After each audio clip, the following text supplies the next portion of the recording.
Iya, halo teman-teman. Welcome back to my channel. Udah lama banget rasanya nggak pernah upload video dan kali ini kebetulan di depan saya ini saya baru beli mobil Honda Jazz GK5 dan kali ini saya akan ngasih lihat ketika kita ingin mengganti velg kita ke aftermarket atau bukan velg standar, apa-apa aja yang harus kita perhatikan. Nah, kali ini saya rencana ganti velg Jazz GK5 ini pakai velg sejuta umat. Jadi ini pakai TE37. Nah, bentuknya seperti ini. Nah, kali ini saya akan ganti, tapi untuk penggantian untuk penggunaan velg aftermarket itu sebaiknya menggunakan centering. Nah, untuk teman-teman modifikator sebenarnya sangat banyak juga sih yang underestimate atau memandang remeh hal seperti ini. Nah, kali ini saya akan coba ganti lagi. Saya akan pakaikan centering di velg T37 ini, cuman sambil kita ganti ya karena bannya udah kebuka dan lainnya udah kelihatan, ya nggak ada salahnya kita bersihkan juga bagian-bagian di dalam. Nah, untuk produk centeringnya seperti ini. Untuk link pembelian kalian bisa beli di marketplace. Kalau saya sih belinya di Tokopedia kemarin. Tinggal chat, banyak kok yang jual. Tinggal chat aja sellernya velg atau mobil yang kalian gunakan, nanti akan diberikan ukuran. Nah, seperti ini. Nah, sebelum saya pakai pasangkan ke centering, biasanya bagian yang roda ini itu saya amplas dulu dan saya bersihkan supaya lebih mudah dipasangkan. Nah, kayak gini. Nah, kalau untuk centeringnya ke bagian velg kayak gini, itu gampang banget sih sebenarnya masuknya. Nah, yang susah itu untuk centeringnya ini ke tromol kendaraan. Itu agak susah. Jadi cara pasangnya seperti ini aja sih, simple banget.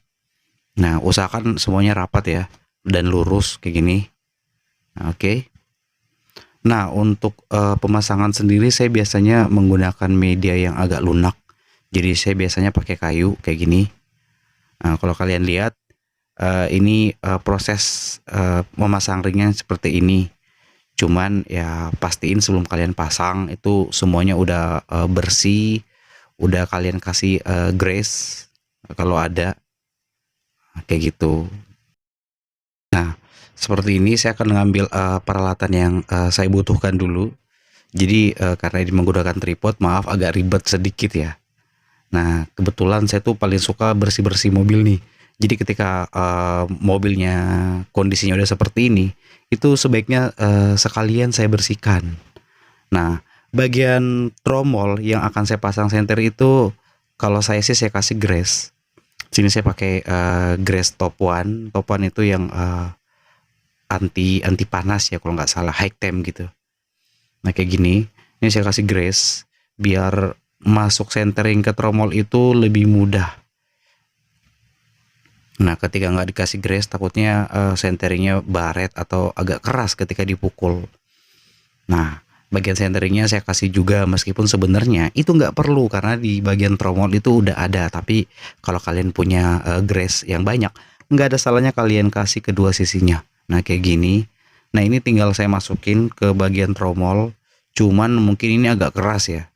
Ini agak keras, jadi mungkin bagi yang baru pasang centering mungkin agak takut ketika memasukkan centering ini karena agak keras. Jadi takutnya ketika kalian pukul, kalian mikirnya itu akan lecet atau apa. Tapi nggak apa-apa, kalian memang wajar takut seperti itu kalau baru masang. Nah, kebetulan di sini saya cuma ada kayu yang bekas tukang ini. Itu akan saya pakai buat mukul supaya semua sisinya itu kena kena palu, kena martil kayak gini. Nah, kalau orang sih saya lihat langsung mukul pakai palu sih, cuman kan centeringnya pasti akan lecet. Takutnya susah masuk di velgnya nanti. Kayak gini. Saya pukul seperti ini sampai semuanya benar-benar masuk. Sampai benar-benar seluruh bagian centering ini menyentuh bagian tromol. Nah, kayak gini. Kalau pakai kayu kan centeringnya ya nggak bakalan lecet pastinya. Jadi pasti lebih aman.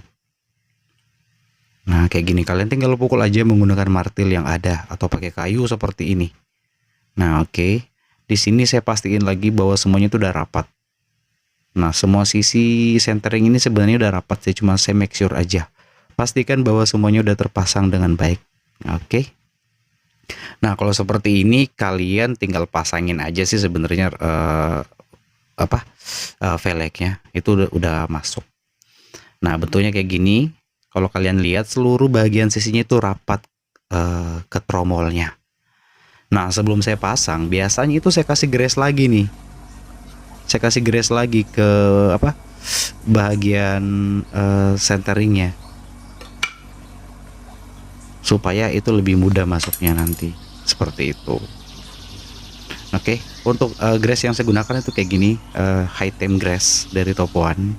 Jadi dia katanya produknya anti panas, seperti itu. Nah, ini untuk bagian sebelah lagi ya, yang akan saya pasangkan. Nah, seperti itu. Nah, oke, sebelum velgnya saya pasang, jadi tadi ini velgnya udah saya cuci sih sebenarnya, sama bannya udah saya cuci juga bagian dalam kan, kebetulan mumpung lagi dibuka jadi nggak ada salahnya buat dibersihin. Jadi untuk bagian dalamnya saya bersihkan semua, saya amplas juga kalau ada bekas-bekas batu atau noda. Dan untuk bagian dalamnya velg ini, karena kan kalau dicuci jarang tersentuh ya, jadi sebaiknya saya sikat. Setelah saya sikat baru saya kasih kit ban biar yang bagian dalam itu bisa lebih mengkilap meskipun jarang kelihatan atau nggak kelihatan sama sekali. Nah, kayak gini. Sebenarnya untuk bagian ini hanya bagian pembersihan aja. Kalau kalian nggak suka atau kalian mau skip, boleh aja, nggak ada masalah. Langsung ke tahap pemasangan aja. Seperti itu. Nah, untuk bagian dalamnya ini sebenarnya kalau kalian lihat itu kan hitam banget nih. Itu udah saya bersihkan sih sebenarnya. Sudah saya bersihkan pakai cairan Hexacool. Itu pembersih bodi dan pembersih mesin yang sangat keras sih sebenarnya. Ya kayak gini, di dalam kotak ungu ini saya pakai Hexacool. Itu produknya merek Hexacool. Dan itu semua noda dia bisa bersihkan, mau karat, mau ada bercak di bodi ataupun di plastik ataupun di bagian besi, di bagian mobil, itu bisa diangkat dengan cairan ini. Cuman ketika menggunakan cairan ini, ketika sudah dioles beberapa detik itulah harus disiram, karena memang cairannya itu sangat keras. Cuman ya sangat bersih sih cairannya. Oke, kalian langsung lihat aja prosesnya seperti apa.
Oke, mobilnya udah hampir selesai, bagian-bagian cakram, tromol, dan bagian part yang lain ini udah saya bersihkan. Nah, jadi sekarang ini tinggal pemasangan. Nah, kalau untuk baut ini agak terlalu penting ya. Cuman saya di sini saya kasih minyak mesin jahit sih, masih Singer buat nggak karatan aja. Kalau bagian cakram dan lain-lain ini udah saya amplas juga pakai amplas halus. Jadi karatan dan noda-noda di cakramnya itu udah hilang. Nah, kalau kalian lihat ini di bagian velg ini juga saya kasih grease ya. Dan di bagian centeringnya ini saya kasih grease juga sih sebenarnya. Nah, Jadi pemasangannya dan sekarang tinggal pemasangan maksudnya. Nah kayak gini, ini saya pastiin dulu semua udah bersih, udah bagian dalam. Nah kalau udah bersih kayak gini, velgnya tinggal saya saya pasangkan dan saya kencangkan bautnya bersilang supaya bisa rata, dan otomatis ketika bautnya dikerasin, bautnya itu akan mendorong velg ini masuk ke dalam centering, jadi pasti akan rapat pastinya.